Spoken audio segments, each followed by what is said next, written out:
So we'll blow the man up and we'll blow the man down. Blow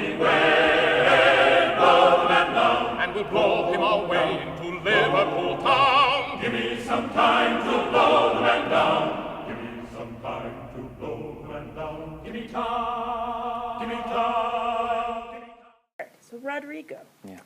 what are you researching? Well, I'm currently doing a 3D CHIRP profiling survey on the HMS Invincible, which is a ship that sunk right out of Portsmouth in 1758. So what we're doing is making a 3D model out of a geophysical survey. So we take several slices and put these slices together, and this way we can just understand the whole shape of the ship. So Nice. yeah. So explain CHIRP and how it works. Well, it's a very high frequency echo sound. Yeah. Well, what it does, it just sends this signal at a very high frequency, which penetrates the whole seabed. Okay. So what you get is a reflection of the sound, and you build an image from the sound.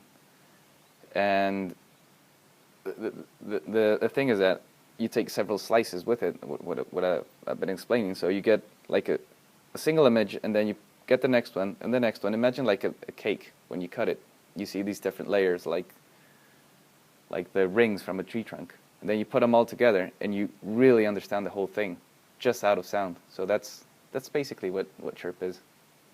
Well, and the important thing is getting the precision of all those different readings, so you have like precise location where that reading has come from, and you know exactly how you put that together, like that whole jigsaw puzzle. Yeah. Yeah. So why did you choose this particular This site. person? Yeah. Well, it's a perfect site because it's been surveyed many times by geophysical data. So Wessex has done a little bit of work since 2012. ADU, University of Southampton has done several surveys. So what I have is a lot of data in different periods, and I can compare them. And that's very interesting because you have a time lapse, and you can see how it's been changing year with year in the last 10 years.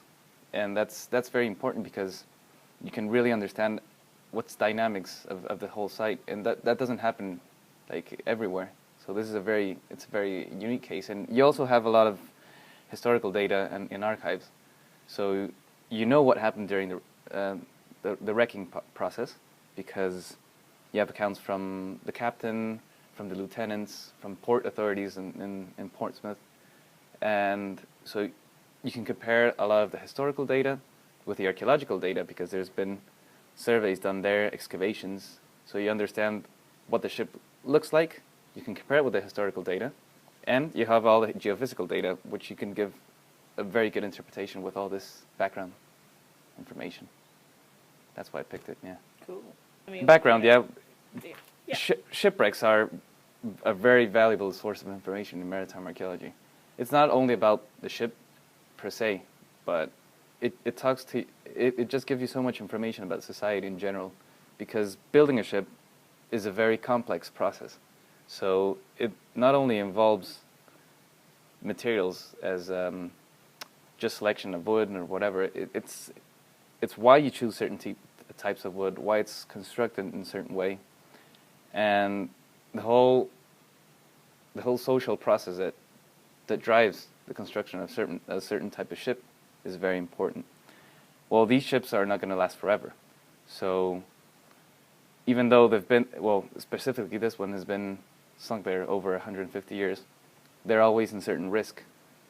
Even though it's a very good state of preservation, you have to get as much information as possible as you can right now, because it's not going to be there probably in 10, 20 years, especially this one, because it's now in a high-risk area, because it ran aground into a sandbank, which, well, it crashed into the southern part of it in 1758, the sandbank has been shifting down southwards, and it's been shifting so far that now it's on the northern side, and currently it's getting uncovered.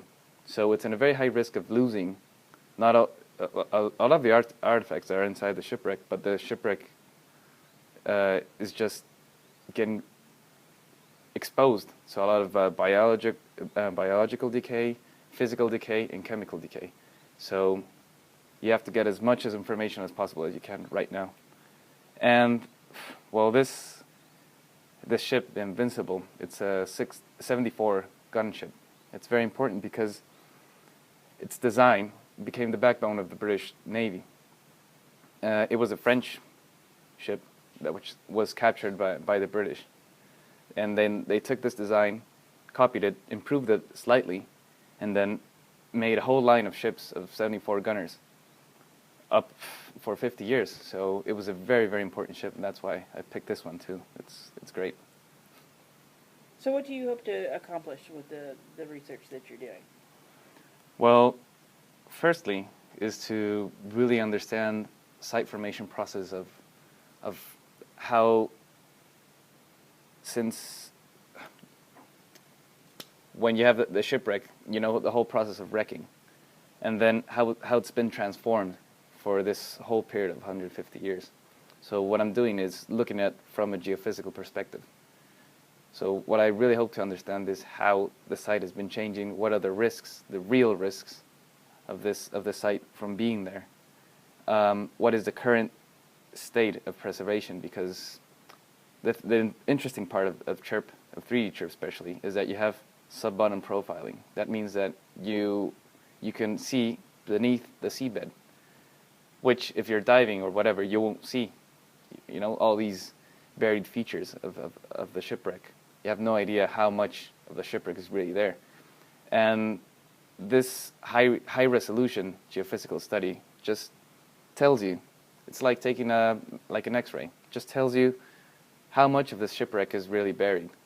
And you understand the whole thing. So that is very important. That's why it's new technology that's being put into this. It's never been done before there. I mean, it's been done previously by Rory Queen and the Department of the NOC, but technology has changed so much that right now we're in the possibility of making a much better 3D reconstruction of it. So that's why I expect. And also, we're going to do a 4D. That means that has just the time factor, right? So what I told you in the start is that you have a lot of data for over 10 years. So the 4D is just taking this time lapse and see how it's been changing. So that's what I expect at the end. Nice. Okay. So that's basically your plan. Yeah, that's my plan. That's basically my plan. Yeah. Are you looking at any other case studies than the Invincible? Yeah. There's been other two 3D modeling with CHIRP. One was in the Grace a Dieu, and the other one was Yarmouth Roads wreck. But this was a couple of years ago. So, as I told you, technology changes so quickly. So we know that this is really good technique, but it's never been applied to the Invincible. So I'm looking at these case studies to understand how it works with 3D CHIRP, and then I'm going to apply it to a whole different site. Do you want to go over the objectives? I kind of jumped to that question. Yeah, it's all right. I mean, the objectives is I don't know if you I want to identify buried features, understand the whole process of the wreck. You know, just looking from the historical data, I'm looking at all the records done by the captain and the lieutenants and whoever was there, the pilot too, and comparing them with the archaeological part. So I want to understand the whole wreck process. Well, gather new information to understand the whole condition of the wreck, so you can take further decisions in research. So you never know when you have to really go in and dig, because sometimes in situ preservation isn't the best option. So you really need that backup information to say, okay, we should proceed, or just leave it as it is because it's too expensive to actually dig. So that's new information to give to general public, you know, so just to make that decision. And well, we got identified new exposed features also. So because after these storms, these winter storms, there's been so much uncovered. So we just got a new geophysical data after that, and the water is very murky here in the Solent, so you don't really see much if you're diving there. And the only way to have a big picture of the whole site is through geophysics. So once you read it, you can see like new exposed features and just go on and plan ahead and see, okay, we got to go and draw this before it gets uncovered or just disappears. Or those are my objectives. Okay, so what have you found in your research so far that really excites you? Well, first of all, is using really cool technology. Like geophysical equipment is amazing here at the NOC. And the day that we were doing the survey on the boat, I was really amazed.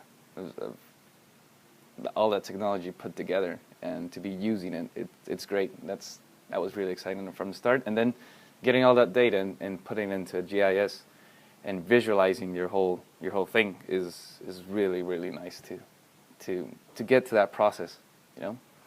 I'm still waiting to do the 3D modeling with the CHIRP. I'm going to do it soonish, like next week. That's going to be really good. That's very exciting.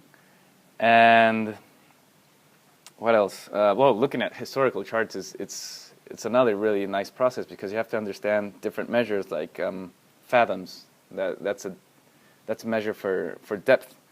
So you have to transform that into meters, and to actually read a historical chart, you have to understand their whole way of thinking. That's really exciting too. Looking at the documents, like handwriting of the captain explaining what happened on the shipwreck, or the court-martial when they're being like interviewed. That's really exciting too. Just seeing the handwriting of the people that were at the moment. I love it. Yeah. So there's a lot of exciting things about my project. Not sure which one I like better.